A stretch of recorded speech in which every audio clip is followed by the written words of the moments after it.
Assalamu alaikum. You're watching News and I'm Faisal Rahman live from Islamabad.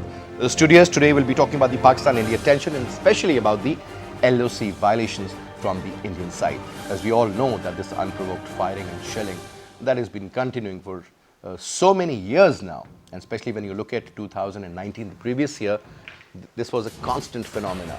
Dozens and dozens of civilian people have been killed, whether you talk about women, children or elderly.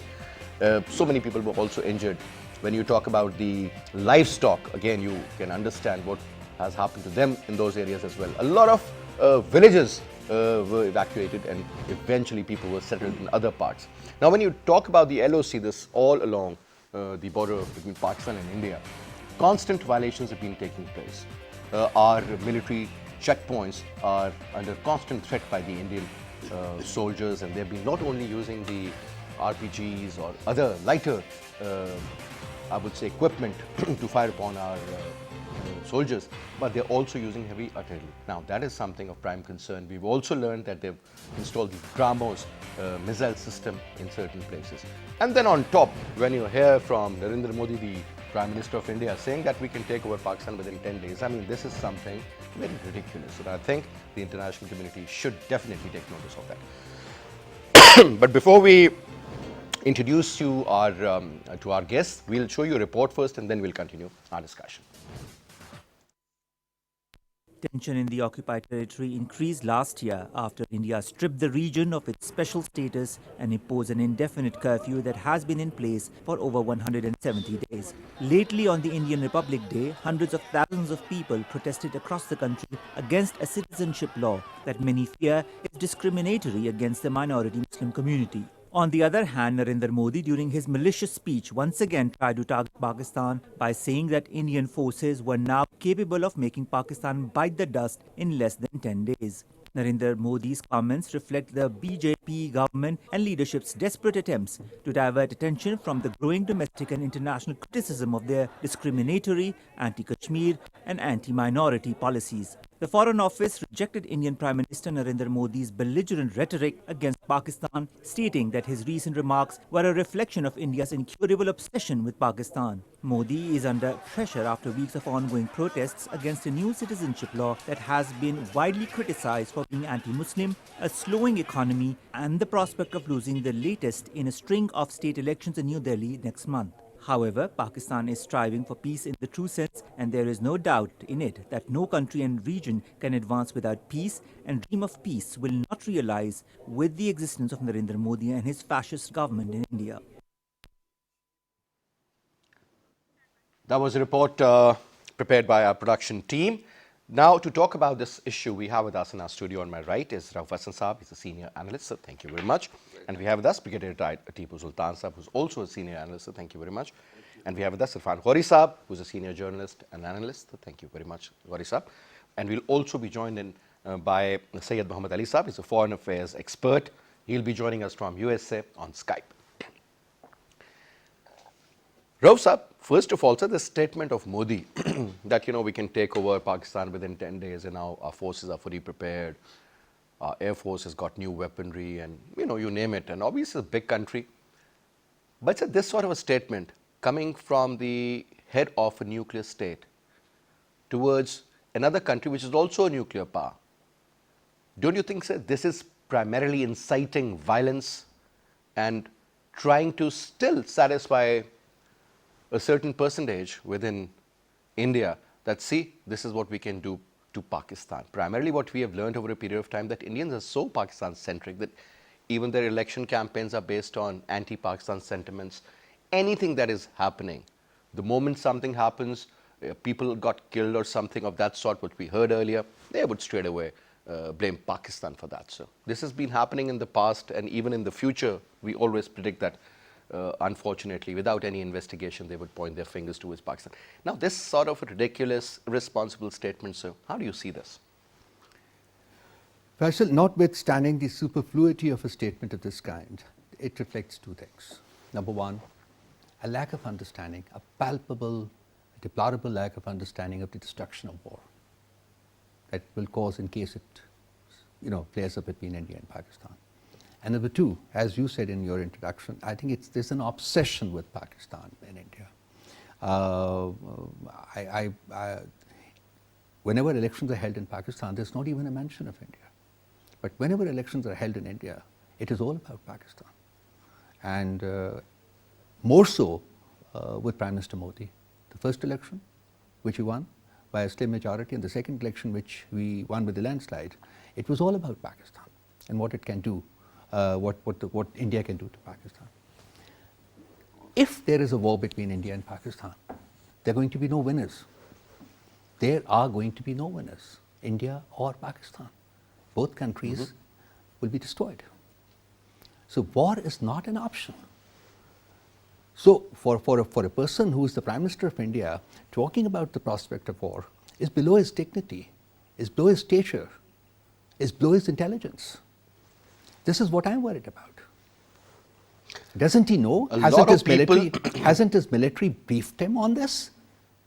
Aren't they aware of what the military Pakistan is also has? issuing certain statements, whether it's from the defense chief or the military chief. I was coming to that. I mean, the military chief said, that if the parliament empowers him, he can take over Azad Kashmir.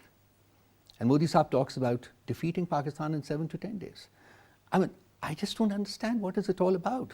What are they trying to prove? Doesn't his military know Pakistan's capability? Doesn't the rest of the world know about Pakistan's capability? That, obviously Pakistan is not going to, take it all sitting down. And if we go back to February, March last year, we all know what happened. So the fact that in spite of all this, they still talk about war is principally because of, of his effort to divert attention from what is happening inside India. By maintaining a level of violence with Pakistan, a level of tension with Pakistan, they still believe that people's attention would be diverted and what's happening in India will stop happening. Now, as far as I'm concerned, and I've gone over the dynamics of what's happening in India, I don't think that is going away anywhere. Unless, of course, the Prime Minister Modi, decides to reverse the decisions that he has taken with regard to Kashmir and with regard to the nationality, amendment of Citizenship Act and all that. So I don't think he's in a mood to do that. So tensions are rising. Criticism in the world is rising. So what he wants to maintain is a level of violence with Pakistan across the LOC, across the line of control. He hasn't yet come to the international boundary. I don't put it beyond him. When you are in that frame of mind, when you're talking about things in a way which are not correct, which are not realistic, when you are drumming, beating the drums of war with a nuclear-armed state like Pakistan, obviously you're preoccupied with something, you're possessed with something, you're obsessed with something. And over here, it is Pakistan. And the reason Prime Minister Modi is doing it is because there are far too many problems inside India at this moment in time. There are far too many issues which he has created for India and for himself and his government. That is why he would like to continue playing up the drum of Pakistan that, look, we can do this to Pakistan, we can do this to Pakistan, we can do this to Pakistan. Understandably, but I guess that is not the truth. The sane people in India... This is going to further damage his reputation. This is going to further damage the reputation of his government, and this is going to damage the prospects of him winning another election. And that will be good for India, by the way. That will be good for India, because I've never seen this kind of obsessive outpouring of statements, coming from any other leader in India. Of course, there was even previously there was a BJP government. Prime Minister Vajpayee was. I think he was a statesman. He was a lot better. We never heard this kind of statement. Because he never talked about violence. He never talked about. He was the man who really wanted these two countries to come close, and he took a lot of initiatives also. This is. Instead of being destructive for Pakistan, this is self-destructive for India. And I think, you should mark his words. You should, try to get a grasp of things, what's happening in India and what is happening around India. Maybe he has given the wrong info or something of that sort, sir, just to please him. Now, Brigadier Saab, a couple of points, sir. First of all, let's tell our viewers, what is the purpose of this violation of LOC, sir? What exactly is India gaining? Just engaging Pakistan or just putting some sort of a pressure on a government or on a military, sir? I think there are two things. One, that the Indians do realize that they have to get over, so to say, in their thinking, the impediment or the stumbling block Pakistan out of the way if they want to assume a regional power, some sort of a counterbalance with China. And that is why they have cowed down all the states of the subcontinent. And the only state which comes in their way, in their madness, is Pakistan. That is one reason. The other reason is that they are keeping the LOC hot because the Indian leadership's political and military and strategic bankruptcy has no other reason to revive other than raising a bogey against Pakistan. I think there are a lot of people in India who are talking against Narendra Modi regarding his religious policies, regarding the policy that stems from the RSS and the way that he is tackling the country other than Kashmir also. So I think there is an election in Delhi coming up, and he is going through the beaten track of blaming Pakistan. Let me tell you that a lot of people think of nuclear options right from the word go. I will tell you very responsibly that even in the conventional mode, in a short incursion or a cold start that they are thinking, we can really blunt them and bloody their noses. We have the capability to do that. And coupled that, of course, we have got tactical nuclear weapons. If the situation goes out of control, we intend using them to save Pakistan. We are not keeping them just like that.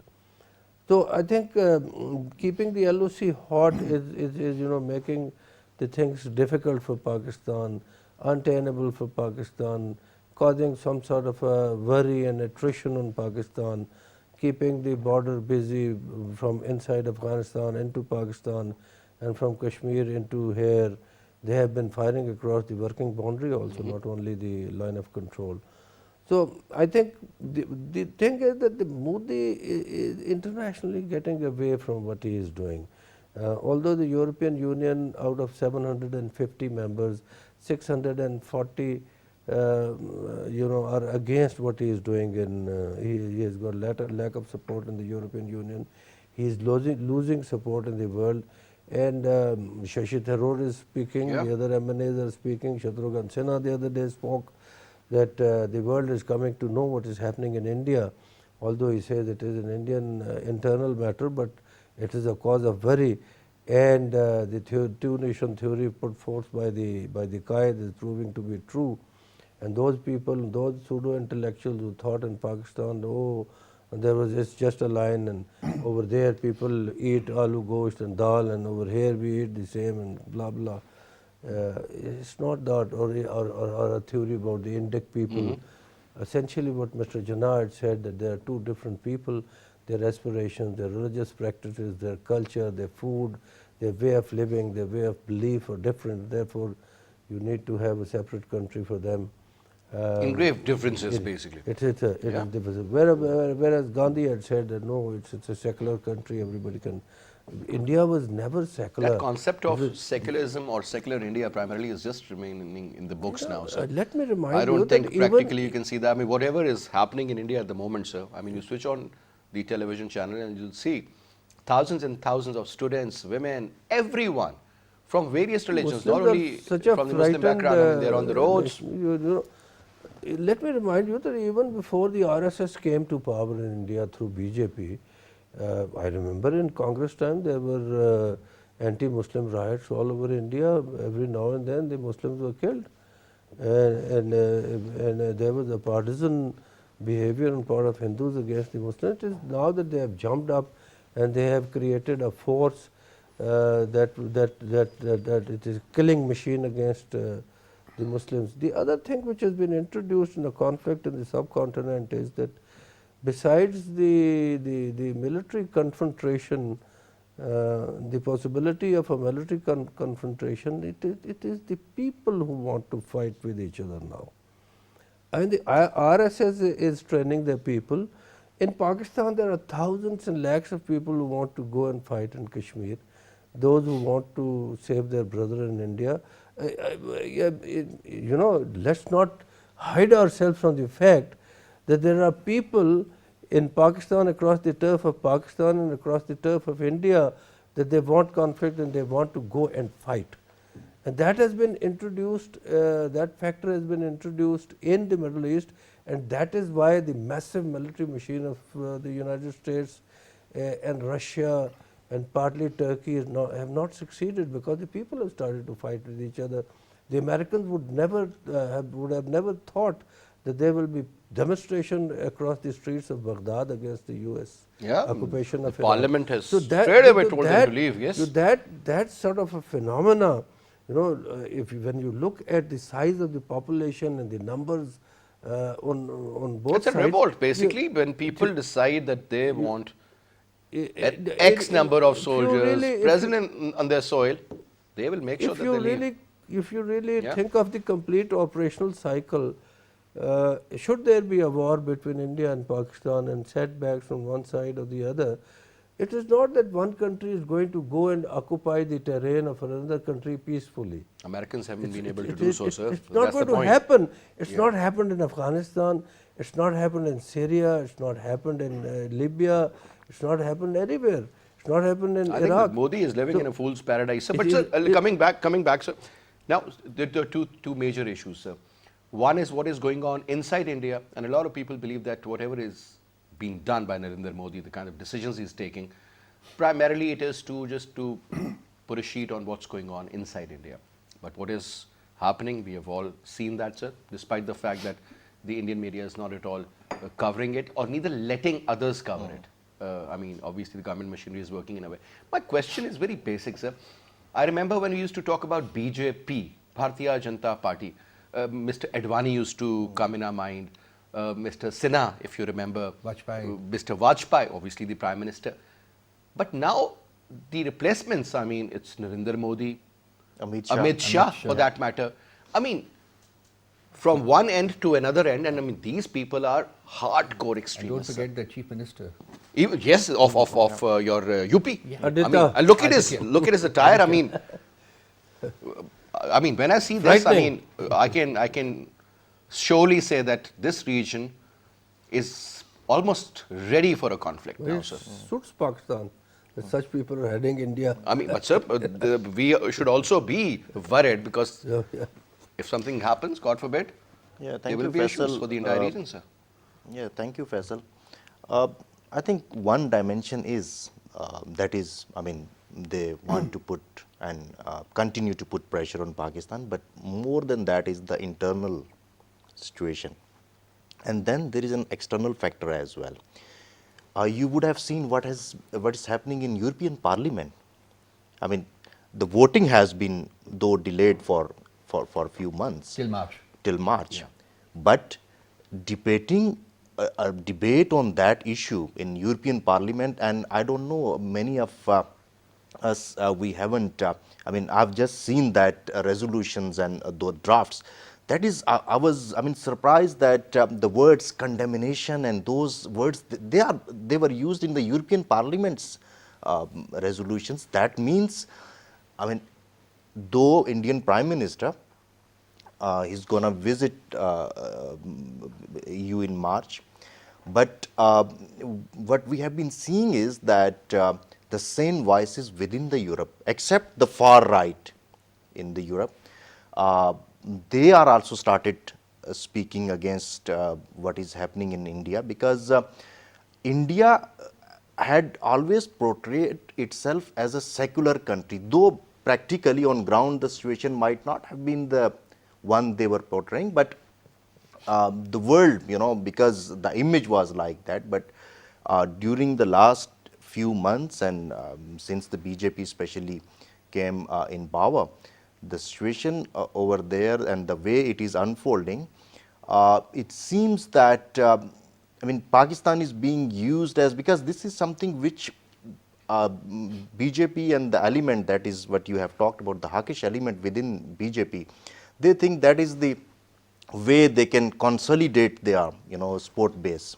And this is what they had done in February last year before the election, and you had seen the results that a party. So this formula, this solution is working well for them then? For them, but in fact it's going to hurt more to India than us, because of course, we are a smaller country, but when it comes to, like Brigadier Saab was saying, there were so many people in Pakistan who had been questioning the two-nation theory. There were so many other peoples who were like, got the we are not a country that can, afford nuclear weapons and, investing that much on nuclear weapons. But had not that not been there, It's actually proven. this is this proven the that real whatever we deterrence, have yeah? done, that is, I mean, the Indians, their designs are very clear. Had we been a weaker country, They I would don't have- know, they would have, Surely. yes, they would have. Must have made an attempt on taking over Pakistan. So we will also be talking to Saeed Muhammad Ali, foreign affairs expert, who has joined us on Skype from USA. Assalamu alaikum, Ali. Assalamu alaikum. Ali, since we are talking about this ongoing issue in India, we're talking about the LOC violations, and we're also talking about this problem of sort of threats which we receive every other day from the Indian decision makers, whether you talk about Mr. Modi or you talk about Amit Shah or you talk about, for that matter, their military chiefs. Now, a constant threat. My question earlier to my colleagues was that what exactly is India gaining just to satisfy the ego of the extremists within India, sir? Or at some stage you believe that this is going to be an issue and a half, what all is happening inside India, that is something they should be more worried about? Well, I mean, yes, it seems like, a culmination, if you will. I mean, from the ideological, even initially, like, yes, there was a better BJP leadership. I mean, if we go back to the beginning of the BJP's rise to power, but I mean, Modi himself kind of represents like a culmination of this problematic ideology, right? The Hindutva ideology. And but I think we need to have even if we're thinking of what's happening within India, we need to create some distinctions.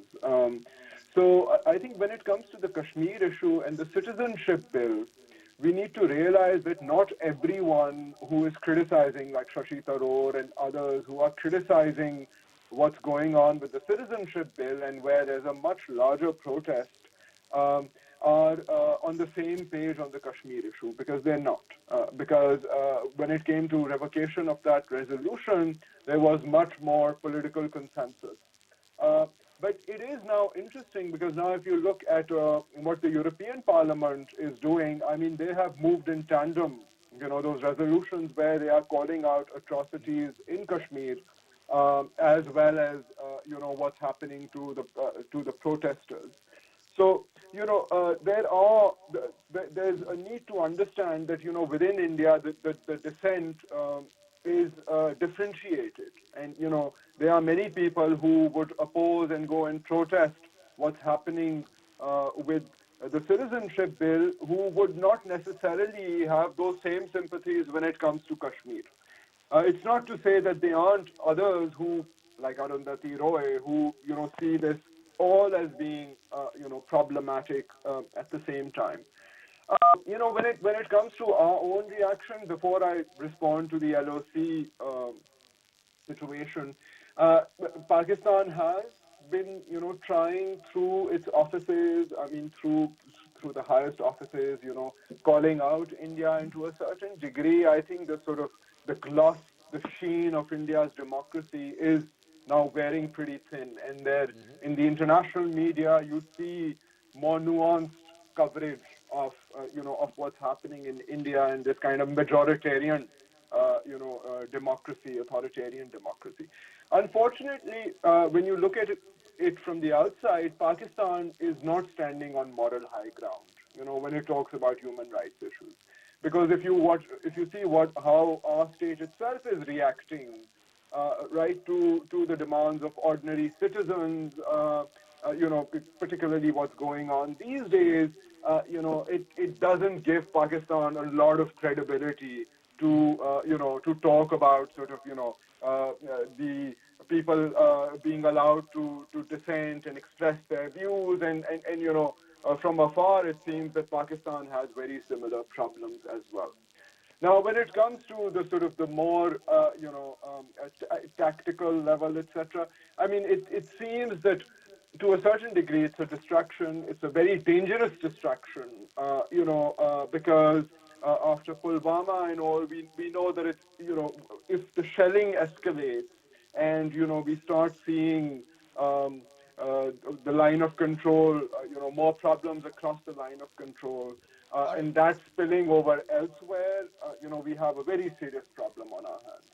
And I think that besides sort of the military calculus around like use of tactical weapons, which, I mean, where would we use the tactical weapons? Like, if there's a Indian push across Sialkot and Okada and other places. So, that is something that's not my area of expertise, and I'll leave that to the military analysts and experts to comment on. But I think, in terms of sort of international diplomacy, we need to be thinking of the situation if it hots up. What are the channels? What are the conduits? What is our game plan? Because I'll just get back to you on that, sir. But let me put another question to our colleague here, Rauf Saab. Though we always say that whatever is happening in India, we always criticize that. We come up with various tweets or statements from the Prime Minister or the DGISP or other ministers as well. At the same time, Pakistan has always rejected this Modi's belligerent rhetoric and has also urged the global community to sort of engage and sort out this issue. But sir, there was this report published by the Americans talking about the human rights and other problems, similar problems. Pakistan's name was there, Indian name wasn't there. Now this tells the story. I mean, this also throws light on the double standards of the West, and in particular USA, sir. How should we expect United States of America to sort of be a little neutral, which they won't be, obviously, they have their own agenda? Two or three things have been said, and I think which need a comment, frankly. You see, but Hamid Ali Saab talked about the fact that Pakistan is not on a high moral ground. In principle, I agree with this statement. Yes, Pakistan is not on a high moral ground. But why? But let me just finish it. There's no comparing what's happening in Pakistan with what's happening in India. The kind of atrocities which are being perpetrated in Indian Kashmir, they have no parallel. They have no parallel. Pakistan may not be standing on a high moral ground, but I would not be comparing the situation in Pakistan with what is happening in India. There's no comparing at all. It's odious, basically. It should not be done. Second part, a friend, Brigadier Saab, said that people want to fight. I have yet to come across people who want to fight. People don't want to fight. People are sick and tired of fighting, including people of India and Pakistan. And my track 2, which I am now conducting with India also, this found such enormous traction, particularly with the young people of both countries. The extent to which they are willing to go to find a way out of this crisis, to somehow bring the two countries to sit together on a table and sort the mess out between them. It's enormous. I can't describe it in words. And if you look at it globally also, the movement in the world is against war. Pick up any country that you want. People are sick and tired of these wars, which have been perpetrated in the last 2, 3, 4 decades. I mean, look at Libya, look at Syria, look at Yemen, look at the Middle East, whole of Middle East, look at Afghanistan. All the And Muslim all these countries, sir. Yeah. Look at what, and just talk to them. Just talk to the Afghans, talk to the Indians, talk to the Pakistanis, talk to any other community of people, basically. No one stands for war except a very small segment of people who are driven by Hindutva or any other kind of religiosity, be it Islamic religiosity, be it Hindu religiosity, be it Zionist religiosity, be it Christian religiosity. They're driven by religiosity. They are the kind of people who want to fight. They're a very small segment. They're not 1, 2, 3, more than 1 to 3% of entire population of a country. But that's still huge. So it's insignificant as compared to the number of people who don't want to fight, who want peace to prevail in the world. And if the world is to move forward, it's important to know that there is peace here. We are fighting so hard for peace in Afghanistan, aren't we? And we have also been trying to convince India to sit on the table and talk to us. We're still trying to do that. We are even urging America to do this for us. We're urging other countries in the world to do this for us. So we stand for peace. And our Prime Minister has said, we shall never again be partners in war. We shall only be partners in peace. That is the right approach. That is the right approach. Now, coming to your point, as far as I understand, this particular report that you're talking about, it does not include the second half, I think, of last year. As far as I'm concerned, I'm not very sure about it. But the bias of the West is there. It's very obvious. It is always there. It has always been there. They are willing to overlook so much happening in India, but they're not willing to overlook anything that happens in Pakistan. Nobody's talking about Look Kashmir. at Nobody's what's talking about the situation after CAA. Yeah. Look at what's happening in Pakistan today. And look at the way this is being projected across the border in Afghanistan as well as in some other countries of the world, basically. I understand and I concede that what India did in Kashmir got a lot of critical coverage in the world, which is unprecedented again. What's happening in the EU, although the Indians have been able to convince them. We did not hear much about Kashmir, but after the CAA, since the No, protests... even Kashmir was critically covered by the whole international media. I mean, I have access to it basically, and I was said it is unprecedented. Unprecedented. Even those publications, which were criticized for being pro-India, came up with critical comments, both editorially as well as in op-ed pieces and all that. So, this is the world has changed. I mean, last 6 months have definitely dented Indian popularity in the region as well as internationally. Mm-hmm. But the bias of the West is a patent reality. You can't deny it, I can't deny it, nobody can deny it, and that's very unfortunate. But I see a change there. That is positive. I see a change. With the induction of this government, with Prime Minister Khan becoming there, and with our reiteration again and again that we shall only be partners in peace, the world is taking note. They understand that things are happening differently in this country. I mean, let's not forget that we have been partners in war in the past, unnecessary wars in the past. That's use what of the nuclear PM has weapons, also said, yeah. And use of Faisal, nuclear, let me just finish. I'll just take a minute. So, use of nuclear weapons should never be construed as an option. It means mutual destruction. absolutely. Mutual destruction. The only thing that I would construe as prospect and possibility is to be able to sit across and talk. Even with your worst enemies, you should only think provided they are ready to talk. It takes two people to talk, not one. Even with your worst enemies, you should only stress on being able to talk and engage, not war. War is not an option in the world any longer. War has never been a solution. And particularly in a country either. like Pakistan, which is just about taking off economically, we can't afford a war. But the enemies would love to hit Pakistan at this time. Yeah. That's the So thing. there must be other instruments in what I want Pakistan's to tell hand, you is which that, are not military, which are it's other a- instruments, which are instruments of the mind. We should put them to use. But let's hope, sir, and if they avoid have the- any and they avoid the use them. prospect of war. The Brilliant, point sir. is that Rauf Sahab is talking of a situation which is a utopian one, in which two people want to be friendly and there is no third force. Over here, you have a problem in the subcontinent with a belligerent country and a fascist government in place in Delhi, who is training thousands upon thousands of Hindus, spreading hatred across the turf, killing Muslims.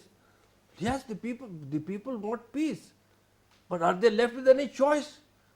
Is there any choice with the people not to fight in Syria? Is there any choice with the people not to fight in Afghanistan? Is there any choice with the people not to fight in Kashmir? It takes two people to make peace, not one. What I am about to tell you is that if there is a war between India and Pakistan, the people will participate in war.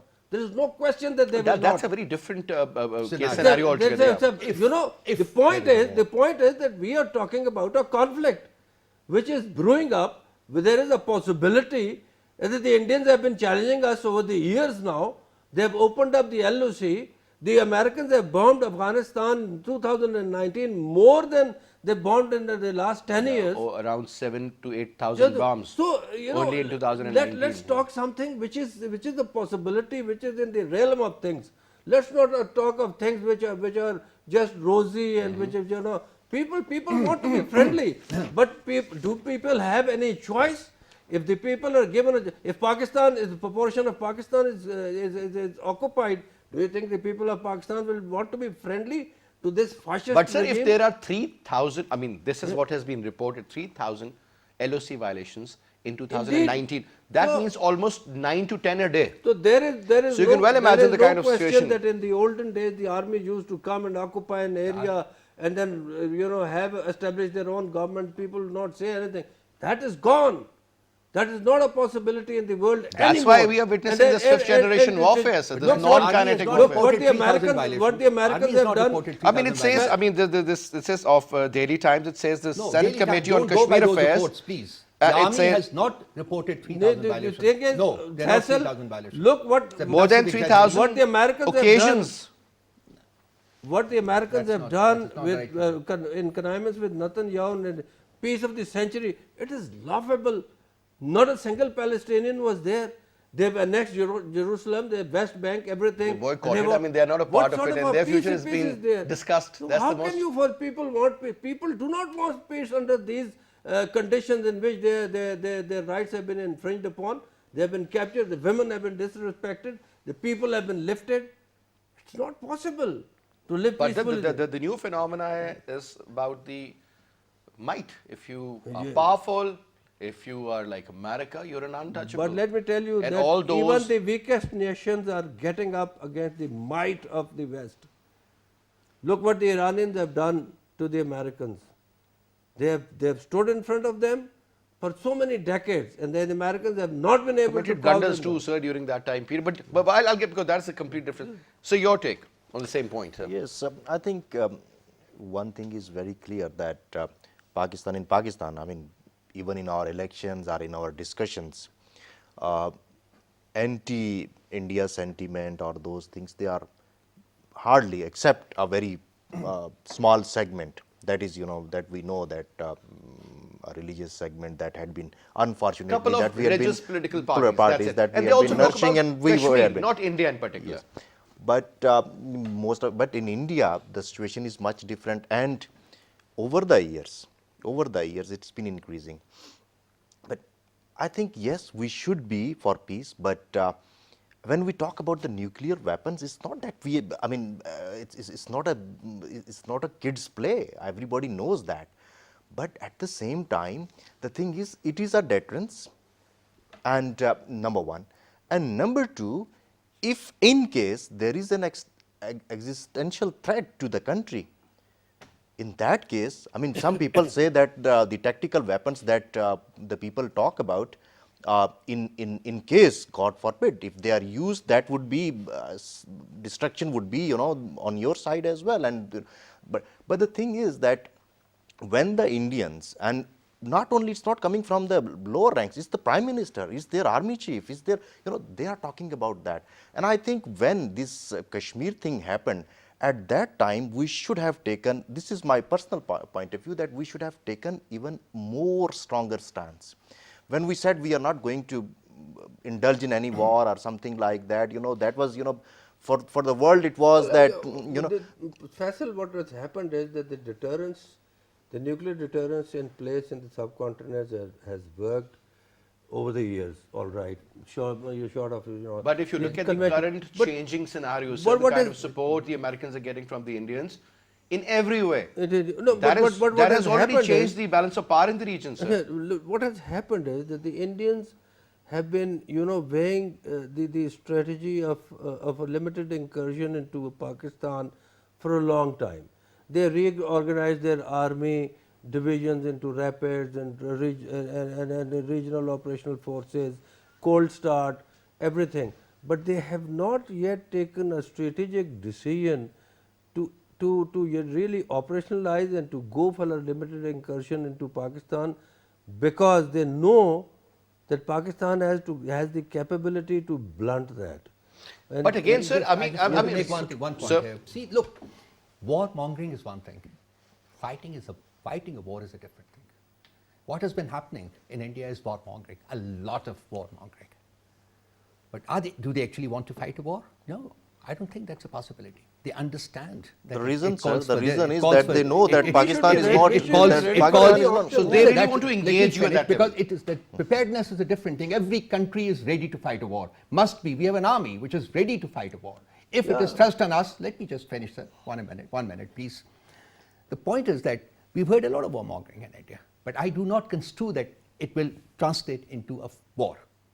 It is not going to for a war. I don't think the idiots sitting across the table. They indulge in religiosity. They are Hindutva preachers, all that. That is conceited, of course. And it's unfortunate for India that they are ruling India today.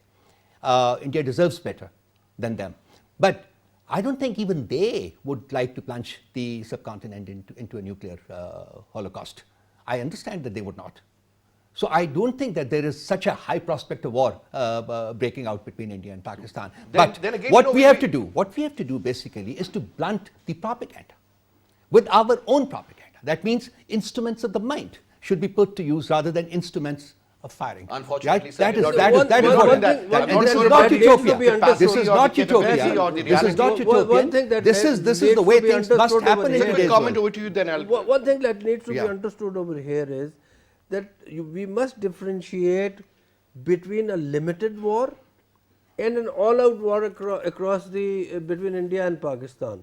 What is happening across the LOC is a skirmish. It is a condition of a conflict in which there is shooting taking place. Should there be a little bit of troop movement here and there, that may not be a full-blown war, but the point is that the potential and the intention and the type of government, the type of fascist government that is in place in New Delhi, anything can happen.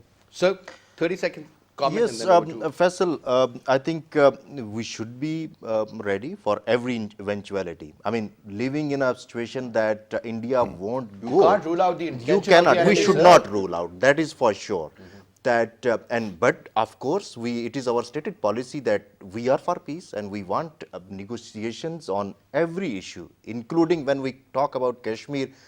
That had been the the bone of contention, that the Indians were never ready to Still is. and now they have started talking about the Taking the rest of Kashmir. Azad Look at Kashmir. what they've done And, about I the mean, map. I mean, they have included Azad Kashmir and Gilgit-Baltistan in the northern map. I mean, so this is something which is honestly speaking, I mean, we I have to haven't They don't want much about Pakistan- it. Sir, they this is don't want something Pakistan straight away. to I mean, just develop. as if I include a couple of parts of India in our map and we make it an official that one day we will do this, But over to you, Saeed Muhammad Ali, for the concluding remarks, sir. So first, I mean, I will concede, certainly, the situation in Pakistan versus what's going on in India, be it, troubles in Gilgit-Baltistan, be it elsewhere in the Pashtun areas, the discontent, political discontent. We cannot compare, obviously, the disgruntlement and what's happening on the Pakistani side with the Indian side. But those are issues for our state to think about. Secondly, I think what we need to do at the political level is, we have to realize with real politics and real agendas, I mean, the US, Europe, they have their own interests and their own views of Pakistan. And I think we have made some movement, with the US and over the last few months, in fact. But we, most importantly, need to realize that the 4-point formula for Kashmir that, Vajpayee and Musharraf, for instance, had discussed, that is no longer going to perhaps be relevant, because chances are that within India and within, the political situation in India, there might be some pushback against the citizenship law, but it doesn't seem likely that on the Kashmir issue, this current government is going to walk back. It might mean, unfortunately, more troubles across the LOC within Kashmir. But then, where do we go, given this recent political development? Do we have another contingency plan in mind? Because earlier ideas were that you give Kashmir autonomy on both sides, kind of ease up the LOC. But now that they have declared Kashmir to be a part of India and, taken up even the shrewder Kashmiri leadership has also been sort of, incarcerated, etc. What next politically can Pakistan do when it tries to negotiate with India or with the international community, besides pointing out through the human rights violations? What else what are the possibilities? Are we thinking about those? All right. Thank you very much, Saeed Muhammad Ali, for your comments. Thank you very much, sir. Yes, it was a pleasure. Thank you so much, Gauri. That's all we have for this week. I'll see you, inshallah, on Monday. And then you take good care of yourself. Have a great weekend. Bye-bye.